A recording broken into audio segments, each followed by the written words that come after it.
सभी के लिए बहुत बड़ा योगदान रहता है और ये वास्तव में बिल्कुल सही है।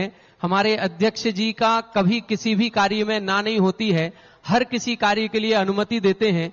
हमारे महामंत्री जी ऐसे हैं जो हर कार्य में कंधे से कंधा मिलाकर के सहयोग करने के लिए आगे चल पड़ते हैं और हमारे कोषाध्यक्ष ऐसे हैं जिन्होंने खजाना खोल दिया। वो ये कहते पैसे की कभी चिंता नहीं करना, सामाजिक उत्थान का कोई भी कार्य हो वो सर्वोच्च कोटि का होना चाहिए। ऐसी हमारी पंचायत समिति आज अपनी जिज्ञासा रख रही है। परम पूज्य चक्रवर्ती निर्यापक श्रीमण मुनि पुंगव सुधा सागर जी महाराज के चरणों में कोटिशय नमोस्तु। पूज्य मुनि श्री निर्यापक सागर जी महाराज के चरणों में नमोस्तु। परम पूज्य क्षुल्लक रत्न श्री गंभीर सागर जी वर्णी महाराज के चरणों में एक छामी, समस्त इलेक्शन संघ के चरणों में एक छामी। हे भगवान, जैसे कि पंचायत समिति दिगंबर जन पंचायत समिति एक संविधान से बंधी हुई है और वहां की व्यवस्थाएं देखना, सामाजिक संस्थाओं को एक रूप में बांध के रखना, सभी स्वयंसेवी संस्थाओं को बांध के रखना और महिला मंडलों को बांध के रखना एक बड़ा ही कार्य होता है। अभी कुछ 2 या 3 दिन से एक रूमर कह लें, एक अफवाह कह लें कि महिला मंडलों के प्रमुख का चयन किया गया। चूंकि दिगंबर जन पंचायत समिति के संविधान में ऐसा कोई प्रावधान नहीं है, लेकिन फिर भी मेरे पास बार बार ऐसी बातें आती हैं। तो हे भगवान, मैं आपके चरणों में एक निवेदन कर रहा हूं कि आपकी वाणी ऐसी खिरे और ये सब बातें सब समाप्त हो जाएं। जो व्यवस्था है वह आप सबके सामने प्रस्तुत करें, ऐसा हमारा भाव है। एक और बात भगवान, निश्चित ही कि 30 मार्च को श्री महावीर जयंती के अवसर पर जहां आप विराजमान होंगे तो चमन तो वहीं बरसेगा, पब्लिक तो वहीं होगी, श्रद्धालु तो वहीं होंगे, लेकिन ललितपुर नगर में परंपरागत रूप से महावीर जयंती का आयोजन किया जाता है। तो मैं समस्त समाजजनों से निवेदन कर रहा हूं कि प्रातः काल में जो जन कल्याण का कार्यक्रम है और महावीर जयंती का आयोजन परम पूज्य के चरणों में होना है देवोदय क्षेत्र पर, हम उसमें शामिल होंगे, सभी महिला मंडल उसमें शामिल होंगे, सभी स्वयंसेवी संस्थाएं शामिल होंगी और उपरांत दोपहर के बाद हम सभी ललितपुर में आयोजित कार्यक्रम में सम्मिलित हों और अगले दिन जो हमारी पंचायत समिति का जो भूमि है चांदमारी, उस पर हम सभी लोग श्री जी को लेकर पहुंचेंगे और अभिषेक कार्यक्रम करेंगे। नमस्ते। पहले तो अभी आलोक ने तीनों मंत्रियों की बात कही। कोषाध्यक्ष हमेशा अध्यक्ष और मंत्री की रवा मोहर होता है ज्यादातर, लेकिन पहली बार कोषाध्यक्ष देखा कि अध्यक्ष मंत्री के काम भी कोषाध्यक्ष कर देता है। जुगाड़ू है। अभी 1-2 काम ऐसे हुए, कोषाध्यक्ष ने भी बड़ी मेहनत करके और उनको इतने अच्छे ढंग से डील किया, बहुत अच्छा। सभी की तीनों की अच्छी, दोनों में मेल मिलाप है तीनों में। अब देखो, मैं सदा ललितपुर की पंचायत की प्रशंसा करता हूं और मैं भी कभी भी अपने आशीर्वाद को ललितपुर की पंचायत के वंश मात भी विपरीत दे ही नहीं सकता, सोच भी नहीं सकता। मैं तो सोच भी नहीं सकता। मैं तो ये कहता हूं, ललितपुर जैसी पंचायत के विपरीत कभी मेरे मन में भाव भी नहीं आता। आशीर्वाद की बात तो दूर रखिए।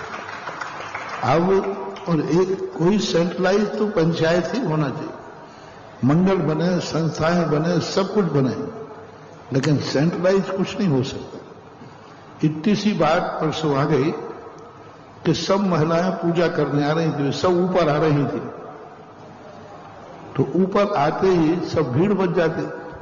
तो ऊपर एक महिला थी, 2-3 महिलाएं, तो एक पीछे सज्जन खड़े थे, उन्होंने कहा महाराज जी इनको दे दो आशीर्वाद तो सबको हो जाएगा।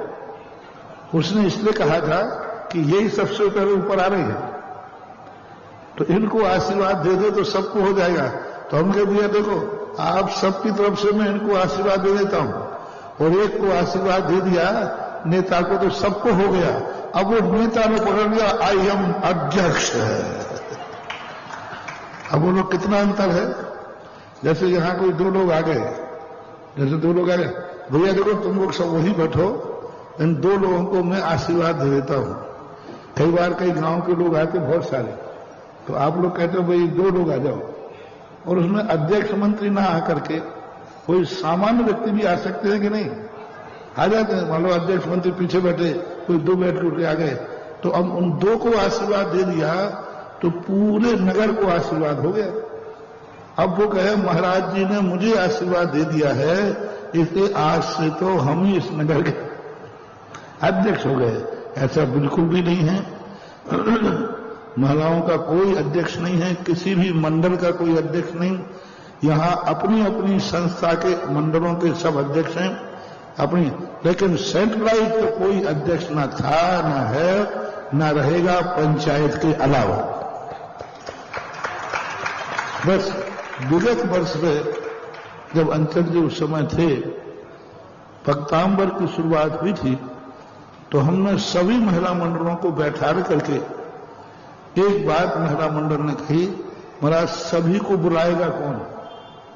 हमने कहा भाई सभी मंडल भक्तांबर पढ़ने आना, तो महाराज जी ये ड्यूटी कौन निश्चित करे कि आज इनका है, या कोई बात हो जाए तो हमने 3 ब्रह्मचारिणियों को या 5 ब्रह्मचारिणियों को सौंपा था। उसमें ब्रह्मचारिणी सीमा है, अजित कुमार वकील साहब की बच्ची, उनको सौंपा था कि उनके मुख्य तुम रूप से रहेंगे और तुम्हारे साथ 3-4 ब्रह्मचारिणी जो ललितपुर की हैं वो उनके साथ। तो मुख्य रूप से हमने ब्रह्मचारिणी सीमा के लिए सभी मंडलों के लिए सामने मंडलों की मीटिंग थी, तो सभी मंडलों ने कहा ठीक है हम दीदी के अंडर में चलने को, पर अध्यक्ष नहीं बनाया था। वो ब्रह्मचारिणी भी अध्यक्ष पद बनने को तैयार नहीं किसी ने। मात्र एक व्यवस्था के लिए तो भाई भक्तांबर मंडल के लिए सबको कहीं इकट्ठे करना है, पाठशालाओं के लिए इकट्ठे करना है, तो ब्रह्मचारिणी के लिए हमने ये अधिकार जरूर पंचायत की सहमति से दिया था। पद नहीं दिया, पद तो कोई दे, बस उनकी व्यवस्था के लिए आज भी यही पुनरावृत्ति है। ललितपुर के सभी मंडलों के ऊपर यदि कोई व्यक्ति है तो वो ब्रह्मचारिणी है। बस सीमा ब्रह्मचारिणी को अधिकृत किया है, और उनके साथ 4-5 ब्रह्मचारिणी हैं, वे 5 हैं। उनमें ब्रह्मचारिणी अभी जो बोल रही थी ना, सविता दीदी, ये सब उन्हीं ग्रुप की हैं, सब है।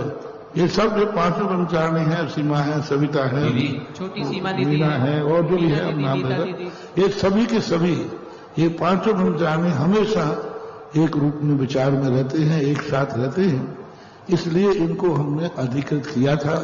और आज भी शायद उनके संबंध में किसी की कोई शिकायत नहीं आई। वो त्यागी वृत्ति हैं, उनको पदों से कोई मतलब ही नहीं, त्यागी वृत्ति हैं, वो भी धर्म के कार्य के लिए। ना उन्होंने आज तक ब्रह्मचारिणियों ने कभी अपने आप को समाज का अध्यक्ष घोषित किया, ना उन्होंने अपनी हिटलरशाही चलाई, पर जब भी सलाह मांगी करी आज भी वही मुखिया हैं और वही मुखिया रहेंगे। सभी बालिका मंडल ब्रह्मचारिणियों के अंदर, और सभी बालिका नहीं, सभी महिला मंडल ब्रह्मचारिणियों के अंदर में रहेंगे, और कोई अध्यक्ष नहीं, कोई मुखिया नहीं, सभी मंडल पंचायत के अंतर्गत हैं। और कोई व्यवस्था यदि बनाना है तो दीदियों के अंतर्गत अपने है, और सभी के मिला करके जब भी कोई मीटिंग होगी तो ये 5 ब्रह्मचारिणियां मिला करके आपको कोई भी निर्देश देना है तो दे देंगे, लेकिन पद तो पंचायत का है। कोई मुखिया नहीं, कोई गृहस्थों को मुखिया बनाना उपद्रव का घर है। पहले तो सारे, कब मुखिया बनता मालूम, पहले तो सारी महिला मंडल एक हो और फिर वो किसी एक नेता चुने और महिलाएं और एक हो जाए। अरे राम राम राम राम राम, ये पुरुष ही नहीं एक हो पाते। अपन देखते जब चुनाव होते हैं तो कितने विकल्प आते। समाज का अध्यक्ष बनना कोई हंसी मजाक है? इतनी बड़ी पूरी समाज बैठती है, तब कहीं अध्यक्ष का चुनाव होता है, तुम अपने आप में कोई ऐसे ही कह दे हो, तुम अपने आप को नेता मान लो, ऐसी बात नहीं है।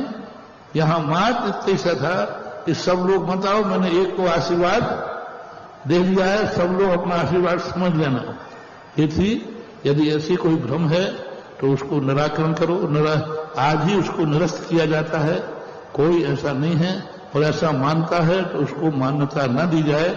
ब्रह्मचारियां ही सभी मंडलों के लिए ऊपर से निर्देशक है, निर्देशक के रूप में ये सभी लोग रहेंगे, और आज भी ये कभी भी सभी मंडलों को निर्देशन दे सकते हैं, और ये जो निर्देशन दें वो सभी महिला मंडल को मानना चाहिए। यहां तक कि ब्रह्मचारियां हैं, पंचायत को भी निर्देशन देने का अधिकार रखती है। ऐसे क्या बात हो गई, ऐसा मान। पर पूज यूं तो सारी जिज्ञासाओं का समन आपके चरणों में हो जाता है, और वो फिर भी महावीर जयंती का बहुत पहले हमने विचार किया था, जब तारीख तय हो रही थी तो हमने कहा कि नहीं, ललितपुर की महावीर जयंती तो प्रसिद्ध है, तो वो कार्यक्रम फिर यही विचार आया कि जन्म कल्याणक सुबह सुबह होता है, और प्रायः गर्मी का समय है, 10, साढ़े 10, 11 बजे तक यहां से निवृत्ति हो गई, और वहां जरूर दोपहर में निकलता है, शाम को निकलता है, 4 बजे निकलता है। खूब दोनों महोत्सव इतने ठाठ से मनाना चाहिए, ये अवभाग्य समझना चाहिए। महावीर जयंती पर पूरा ललितपुर सुबह रहे देवोदय में और शाम को रहे ललितपुर में है, ये भी एक बड़ा विचार है, और दोनों में कोई कमी नहीं आना चाहिए। वहां के जुलूस में किंचित मात्र भी कमी नहीं आना चाहिए, और वो बढ़िया है, 10-11 बजे यहां करके जाओ, और बढ़िया भोजन पानी भी यहां करके जाओ, और वहां सीधे कितने घंटे का, 1 घंटे का 40 मिनट का, 1 घंटा का जाने आने में, मैक्सिमम घंटा, 8 घंटा है, तो कल सब पहुंच जाएंगे वहां। और जाना चाहें तो सब लोग इंदन रानी बने, वो भी जाके अपने दोनों मजा ले सकते, कोई बाधा नहीं। इंदन रानी भी जाकर के शाम को जब ललितपुर की महावीर जयंती में शामिल हो सकते हैं, कोई बात नहीं। गुरुदेव, एक विचार आता है बार बार कि जब सुबह सोकर उठते हैं तो भगवान से मानते हैं कि दिन अच्छा निकले, मंदिर जानते हैं तो कुछ मांगते हैं, फिर कुछ मांगते हैं, तो एक विचार आता है कि मैं भक्त हूं कि भिखारी हूं। जब देखो तो मांगता ही रहता हूं मैं। भक्त की स्थिति भिखारी जैसी दिखती है, लेकिन वो भिखारी नहीं है। मांगने का अर्थ क्या है? वो गलत चीज मांगता है तो भिखारी है। वो ये मांगता है कि भगवान भीख में मुझे आशीर्वाद दे दो कि मैं भी एक अच्छा इंसान बनूं। मांगने का तरीका है। सामान्य याचना करना वो याचना है। याचे हम तब चरणार बिंदयोर भक्त। याचे हम हे भगवान, मैं याचना करता हूं कि क्या याचना करता हूं? तव पादौ मम हृदयम पदद्वये लीनम तिष्ठतु जनेन्द्र तावत यावत निर्माण संप्राप्त। हे भगवान, मैं याचना कर रहा हूं कि आपके चरण मेरे हृदय में हो और मेरा हृदय आपके चरण में हो। उन चीजों के लिए माना जाता है जो तद्रूप होने के लिए किया जाता है। सांसारिक जो भीख मांगते हैं वह उनकी भीख मांगना पुण्यहीन से होता है। भक्ति में याचना पुण्यवान करता है।